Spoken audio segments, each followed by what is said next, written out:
Hi, Eli. Hi, Vinny. Grandma was wrong. This is chapter 11, and there's one more chapter after this. But let's continue.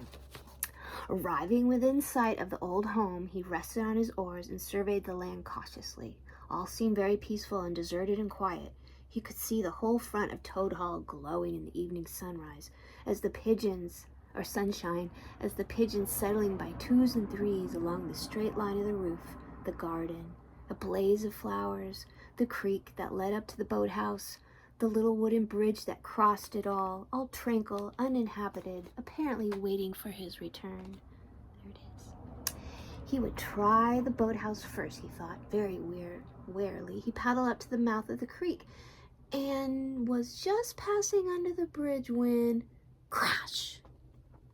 A great stone dropped from above, smashed through the bottom of the boat. It filled and sank, and Toad found himself struggling in deep water. Looking up, he saw two Stouts leaning over the parapet of the bridge and watching him with great glee. "It will be your head next time. Today," they called out to him. The indignant Toad swam to shore, while the Stouts laughed and laughed, supporting each other, and laughed again till they nearly had two fits. That is, one fit each, of course. The Toad retraced his weary way on foot and related his disappointing experience to Water Rat once more. "Well, what did I tell you?" said the Rat crossly. "And now look here. See what you've been done. Lost me my boat that I was so fond of. That's what you've done, and simply ruined that nice suit of clothes that I lent you. Really, Toad, of all of the trying animals, I wonder you managed to keep any friends at all." The Toad saw at once how wrongly and foolishly he had acted. He admitted his errors and wrongheadedness, and made a full apology to Rat for losing his boat and spoiling his clothes. And he wound up saying, with that frank self-surrender which always disarmed his friends' criticism and won them back to his side, "Ratty, I see that I have been headstrong and a willful Toad. Henceforth, believe me, I will be humble and submissive, and will take no action without your kind advice and full approval." "If that is really so," said the good-natured Rat, already appeased, "then my advice to you, considering the lateness of the hour, to sit down and have your supper, which will be on the table in a minute, and be very patient. For I am convinced that we can do nothing until we have seen the Mole and Badger, and heard their latest news, and held conference and taken their advice in this difficult matter." Yes, of course, the Mole and Badger," said Toad lightly. "What's become of them, the dear fellows? I had forgotten all about them." "Well, may you ask," said the Rat reproachfully, "while you were riding about the country in expensive motor cars and galloping proudly on blood horses and breakfasting on the fat of the land, those two poor devoted animals have been camping out in the open in every sort of weather, living very rough by day and lying very hard by night, watching over your house, patrolling your boundaries, keeping a constant eye on the Stouts and the Weasels, scheming and planning and contriving how to get your property back for you. You don't deserve to have such true and loyal friends, Toad. You don't really. Some day, when it's too late, you'll be sorry you didn't value them more while you had them." "I am an ungrateful beast, I know," sobbed Toad, shedding bitter tears. "Let me go out and find them, out into the cold, dark night, and share their hardships, and try and prove by... hold on a bit. Surely I heard the chink of dishes on the tray. Supper's here at last. Hooray! Come on, Ratty." The Rat remembered that poor Toad had been on prison fare for a considerable time, and that large allowances had therefore to be made. He followed him to the table accordingly, and hospitably encouraged him in his gallant efforts to make up for past privations. They had just finished their meal and resumed their armchairs when there came a heavy knock at the door.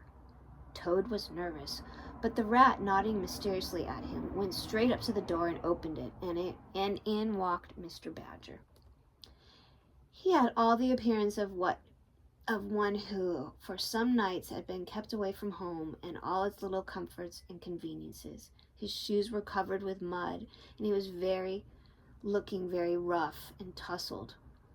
But when he had never been a very smart man, the badger, at the best of times, he came solemnly up to Toad, shook him by the paw, and said, "Welcome home, Toad. Alas, what am I saying? Home indeed.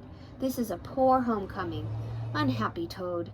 Then he turned his back on him, sat down at the table, drew his chair up, and helped himself to a large slice of cold pie. Toad was quite alarmed at this very serious and portilla style of greeting. But the rat whispered to him, "Never mind, don't take any notice and don't say anything to him just yet. He's always rather low and despondent when he's wanting his victuals. In half an hour time, he'll be quite a different animal." So they waited in silence, and presently there came another and lighter knock. The rat, with a nod to Toad, went to the door and ushered in the mole, very shabby and unwashed, with bits of hay and straw sticking on his face. "Hooray! Here's old Toad," cried the mole, his face beaming. "Fancy having you back again!" And he began to dance around him. "We never dreamt you would turn up so soon. Why, you must have managed to escape, you clever, ingenious, intelligent Toad." The rat, alarmed, pulled him by the elbow, but it was too late. Toad was puffing and swelling already. "Clever? Oh, no," he said. "I'm not really clever, according to my friends. I've only broken out of the strongest prison in England, that's all, and captured a railroad train, and escaped on it, that's all, and disguised myself and gone about the country humbugging everybody, that's all. Oh, no, I'm a stupid ass, I am. I'll tell you one or two of my little adventures, Mole, and you shall judge for yourself." "Well, well," said the mole, moving towards the supper table. "Supposing you talk while I eat. Not a bite since breakfast. Oh my, oh my." And he sat down and helped himself liberally to cold beef and pickles. Toad straddled on the hearthrug, thrust his paw into his trouser pocket, and pulled out a handful of silver. "Look at that," he cried, displaying it. "That's not so bad, is it, for a few minutes' work? And how do I think I done it, Mole? Horse stealing? That's how I done it." "Go on, Toad," said the mole, immensely interested. "Toad, do be quiet, please," said the rat, "and don't you egg him on. Mole, when you know what he is, but please tell us as soon as possible what the position is and what's best to be done now that Toad is back at last." "The position about as bad as it can be," replied the mole grumbly, "and as for what's to be done, why, blessed if I know. The badger and I have been round and round the place by night and day, always the same thing. Sentries posted everywhere, guns poked out at us, stones thrown down on us. Always an animal on the lookout, and when they see us, my, how do they laugh! That's what annoys me the most." "It's a very difficult situation," said the rat, reflecting deeply, "but I think I see it now, in the depths of my mind, that Toad really ought to do. I will tell you. He ought to—" "No, he ought not," shouted the mole with his mouth full. "Nothing of the sort. You don't understand. What he ought to do is, he ought to—" "Well, I shan't do it anyway," cried the Toad, getting excited. "I'm not going to be ordered about by you fellows. It's my house we're talking about, and I know exactly what to do, and I'll tell you, I'm going to—" By this time they were all three talking at once, at the top of their voices, and the noise was simply deafening, when a thin, dry voice made himself heard, saying, "Be quiet at once, all of you," and instantly everyone was silent. It was the badger, who, having finished his pie, had turned round in the chair and was looking at them severely. When he saw that he had secured their attention and that they were evidently waiting for him to address them, he turned back to the table again and reached out for the cheese. And so great was the respect commanded by the solid qualities of an animal that not another word was uttered until he was quite finished his repast and brushed the crumbs from his knees. The Toad fidgeted a good deal, but the rat held him firmly down. When the badger had quieted down, he got up from his seat and stood before the fireplace, reflecting deeply. At last he spoke. "Toad," he said severely, "you bad, troublesome little animal, aren't you ashamed of yourself? What do you think your father, my old friend, would have said if he had been here tonight and had known of all your going-ons? Toad, who was on the sofa by this time with his legs up, rolled over on his face, shaken by sobs of contrition. There, went on the Badger more kindly. Never mind, stop crying. We're going to let bygones be bygones and try and run over a new leaf. Turn over a new leaf. But what the mole says is quite true. The Stouts are on guard at every point, and they make the best sentinels in the world. It's quite useless to think of attacking the place. They're too strong for us. Then it's all over, sobbed the Toad, crying into the sofa cushions.